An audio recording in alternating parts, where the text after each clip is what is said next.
Bismillahirrahmanirrahim. Perkenalkan, nama saya Mutawaridun, NIM 2411010023. Di sini saya akan menjawab ujian tengah semester. Yang pertama adalah definisi dan wilayah kajian arkeologi. Yang pertama, definisi arkeologi. Arkeologi adalah ilmu yang mempelajari kehidupan manusia masa lalu atau masa lampau melalui peninggalan-peninggalan budaya material atau benda. Peninggalan tersebut bisa berupa artefak, fitur, dan ekopak. Artefak adalah alat-alat yang dibuat oleh manusia, sedangkan fitur adalah struktur bangunan, sedangkan ekopak adalah sisa makhluk hidup. Selanjutnya yaitu kajian arkeologi. Yang pertama adalah kebudayaan material seperti alat, perhiasan, tembikar, alat senjata dan dibuat oleh manusia lainnya. Yang kedua adalah kebudayaan non-material seperti nilai, kepercayaan, dan sistem sosial dan direkonstruksi dari peninggalan materi. Ketiga adalah lokasi tempat manusia purba seperti peninggalan pemukiman, kuburan, candi, dan benteng. Keempat, hubungan konteks hubungan, yaitu hubungan manusia masa lampau dengan alam sebelumnya. Yang kelima adalah kronologi dan perkembangan budaya manusia, yaitu untuk mengetahui waktu peradaban dan perkembangan peradaban manusia yang melalui data arkeologis. Yang kedua adalah sejarah arkeologi sebagai disiplin ilmu. Awal mulanya arkeologi itu sebagai hanya mengumpulkan benda-benda kuno. Pada abad sebelum ke-18 yang bertujuan hanya untuk menjadi koleksi dan menjadi keindahan. Yang kedua, sejarah arkeologi. Arkeologi awal mulanya yaitu dari kegiatan mengumpulkan benda-benda kuno.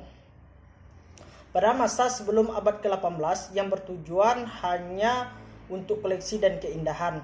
Memasuki abad ke-20, arkeologi menjadi disiplin ilmu tersendiri yang menggunakan metode ilmiah dan kerjasama dengan bidang lain seperti antropologi dan geologi. Di era modern, arkeologi berkembang menjadi ilmu interdisipliner yang memanfaatkan teknologi seperti GIS, pemindahan D3 digital untuk memahami kehidupan, budaya, dan identitas manusia di masa lampau secara lebih menyeluruh. Selanjutnya, tiga adalah tujuan dan fungsi ilmu arkeologi. Tujuan ilmu arkeologi adalah untuk memahami kehidupan manusia di masa lampau melalui peninggalan budaya yang bersifat material seperti artefak, situs, ekopak, dan struktur bangunan kuno. Arkeologi bertujuan merekonstruksi kehidupan manusia masa lalu, menjelaskan proses perkembangan kebudayaan, memahami perilaku manusia serta melestarikan warisan budaya agar dapat diwariskan kepada generasi-generasi berikutnya.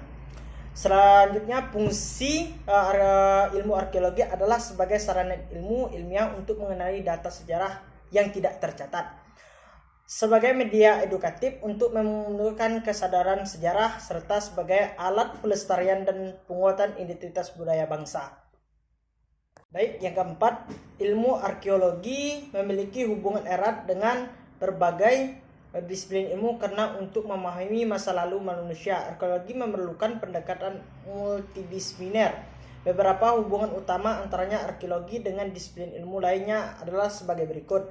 Yang pertama adalah sejarah. Arkeologi membantu menafsirkan peristiwa sejarah melalui bukti material, sedangkan sejarah menggunakan catatan tertulis untuk menjelaskan masa lalu. Keduanya saling melengkapi dalam merekonstruksikan kehidupan manusia. Yang kedua adalah antropologi. Arkeologi dan antropologi sama-sama mempelajari manusia, tetapi antropologi lebih menekankan pada aspek sosial budaya dan perilaku, sedangkan arkeologi menekankan bukti fisik dan artefak. Yang ketiga, geologi. Geologi membuktikan informasi tentang lapisan tanah dan lingkungan tempat situs arkeologi ditemukan. Dan stratigrafik sangat penting untuk menentukan usia artefak.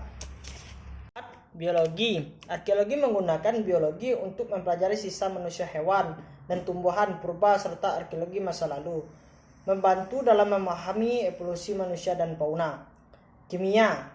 Yang kelima, kimia berperan dalam teknik dating penentuan usia seperti karbon 14, analisis komposisi material, dan restorasi artefak.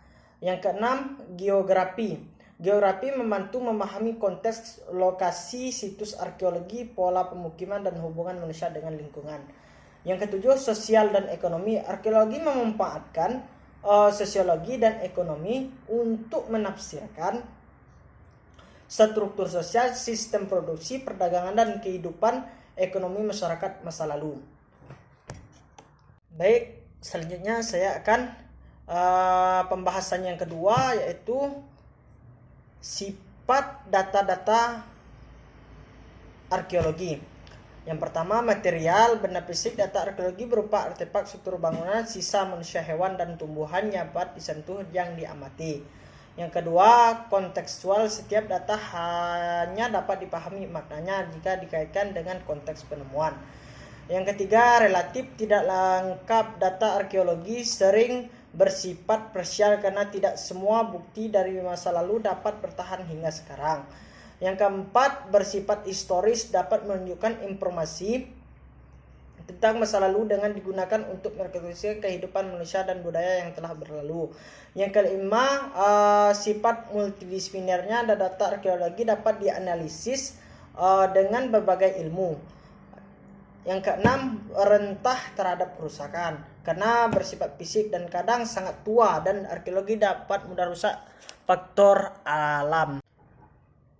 Yang kedua, jenis data arkeologi. Yang pertama adalah artefak, benda buatan manusia yang bersifat portabel atau dapat dipindahkan seperti alat batu, keramik, perhiasan, senjata. Yang ketiga adalah fitur, struktur benda yang tidak dapat dipindahkan. Yang ketiga adalah ekopak, sisa makhluk hidup yang ditemukan di situs arkeologi seperti tulang manusia dan hewan, biji-bijian. Yang keempat, fosil, makhluk hidup yang telah diawetkan secara alami termasuk manusia purba, hewan, atau tumbuhan yang memberikan informasi evolusi dan ekologi. Yang kelima, dalam kontekstual, informasi tambahan lokasi dan kondisi penemuan artefak seperti stratigrafi, orientasi benda-benda kedalaman dan tumbuhan. Saya Mutawridun, apabila ada kesalahan saya mohon maaf. Wabillahi taufiq wal hidayah. Wassalamualaikum warahmatullahi wabarakatuh.